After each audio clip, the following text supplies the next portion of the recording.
What's up, everybody? It's your boy Brandon Blakeney, aka Brandon Lee TV. Welcome back to the Live with Brandon Blakeney podcast. Now, kick back, relax, and come take a ride with me.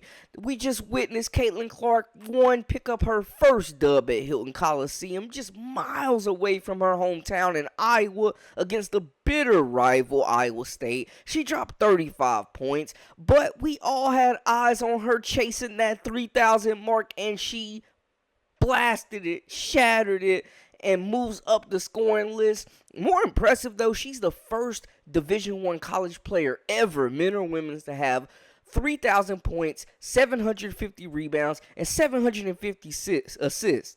Talk about well-rounded. Her team got the dub. She's making the program look good. They moved to 9-1.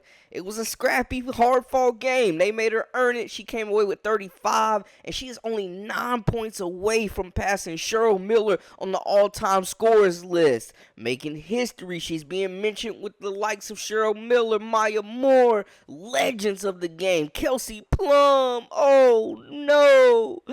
Caitlin Clark, she's been doing it for 4 years now, man. Like, she's averaging 29 this year, dang near a 30 ball, doing it again, game after game, and you just gotta salute. But before we get into all that, make sure y'all hit that subscribe button for all the latest and the greatest, and join our memberships. We got that exclusive content coming daily, weekly, whenever you need it. Now, let's get into it. You are now locked into the Live with Brandon Blakeney podcast. Here is your host, Brandon Blakeney. Clark has been one of the most prolific scorers in college basketball history over her last several seasons in the college game.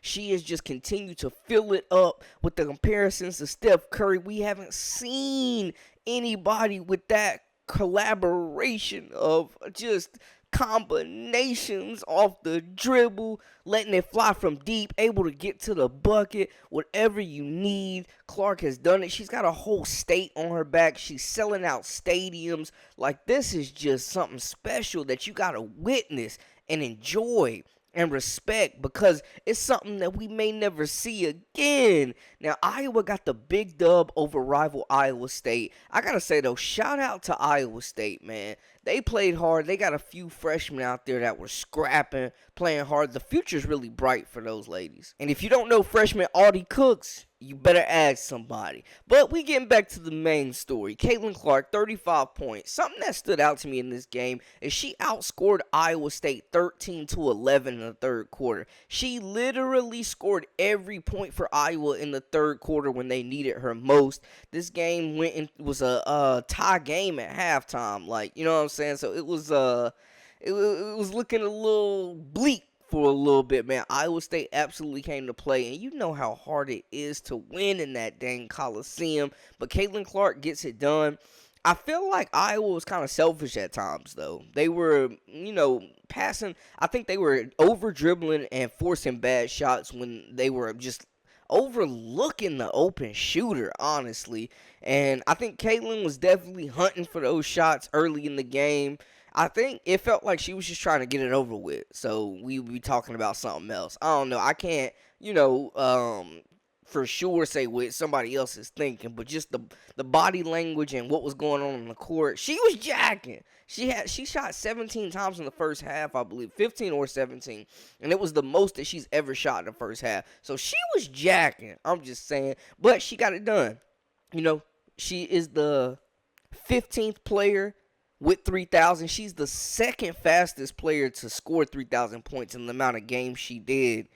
And we mentioned she only needs 9 points to pass Cheryl Miller. This was her 41st 30-point game that she put in tonight in the 67-58 victory. And it just shows you the longevity of her greatness. We've seen her fellow classmates, continue to progress as well, but she stayed healthy, unlike Paige Beckers. Like, Clark has really been fortunate and blessed to have a clean bill of health. She hasn't really missed games. She's been healthy. She's been prolific. And, hey, Coach Blutter has been letting her rock out, man. You know what I'm saying? She's really been letting her rock out.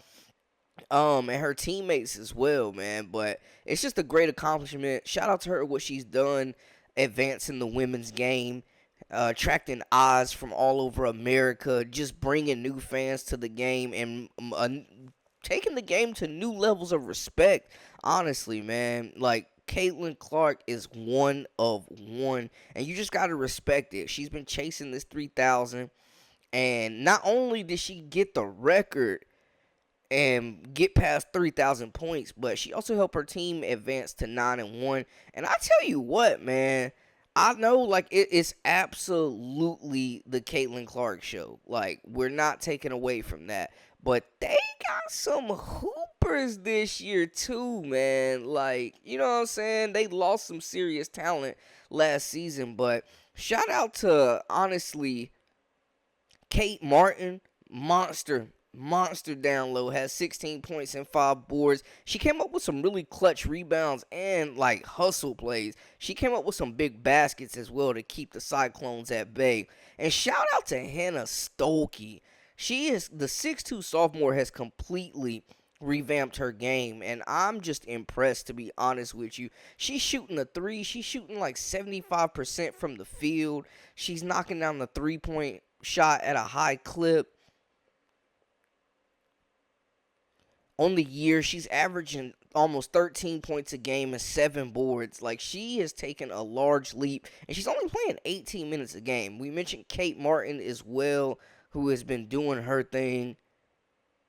Sharon Goodman, another big 6'3", playing big, working to control that paint, providing a low block scoring option for Iowa. Gabby Marshall's got to get back on track, though. I got to say that. She is kind of falling off. She's not shooting the ball well like they need her. And at one point in the game, Caitlin Clark got in her face, and I think it was kind of one of those, at least the commentators were saying, too, it was one of those, gassing her up, hyping her up, like, yo, keep shooting. You got to shoot yourself out the street type vibes. You know what I'm saying? Because she's been struggling, but Iowa has looked good, man. They definitely look like one of the top 4, top 5 teams in the nation. And the way Caitlin Clark is playing, I think they got a good supporting cast around her that complements her, where she's able to still roam freely and get those shots that we're used to seeing her take. But also when defenses try to key in and throw those double and triple teams, she's swinging that rock, and they are making shots.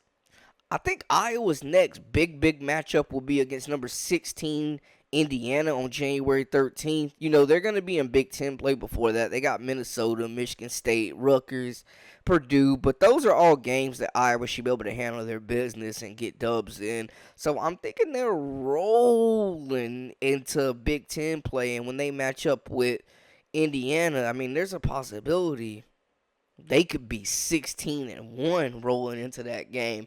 I mean, honestly, I could see it. I don't really see them losing any games from now to that matchup with Indiana, and I don't see nobody on that schedule right now that's going to be able to do anything with Caitlin Clark. But shout out to her getting 3,000 points. That's just major. Shows her commitment, her consistency over the last few years, averaging 25, 28, 29. That scoring average has just kept climbing and climbing. She's definitely getting her shots, but she has changed the game, and they're calling her the female Steph Curry. We've heard the comparison. I don't think we've seen a college player with her skill set to match the production that she's doing right now. Like, we've seen college players be more productive, but the way that she plays the game, the excitement, the has you on the edge of your seat, the can shoot from anywhere past half court, those are the aspects of the game we really haven't seen in the women's game. And I don't know if she goes pro. The WNBA lottery Sunday. It'll be interesting to see who has the first pick, and if the culture, if the fit. She is a system, though, so whatever they're running, they'll cater to around her. But it'll be interesting to see if she comes back for that 5th year, or if she decides to take her talents to the WNBA and turn pro. But whatever she decides to do, we will all be watching. It's looking like the Indiana Fever have the best chance of getting that first draft pick and taking Caitlin Clark. I mean, she's a lock for the first pick. We know that much.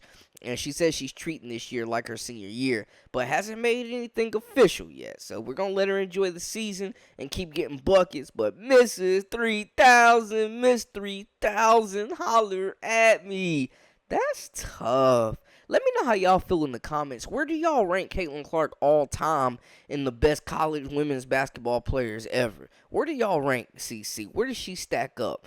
Is she the best player in the nation right now? I would have to say so. Averaging 29 and still doing her thing. Got eye on her back. I'm just saying. But y'all holler at me in the comments and let me know how y'all feel about the situation.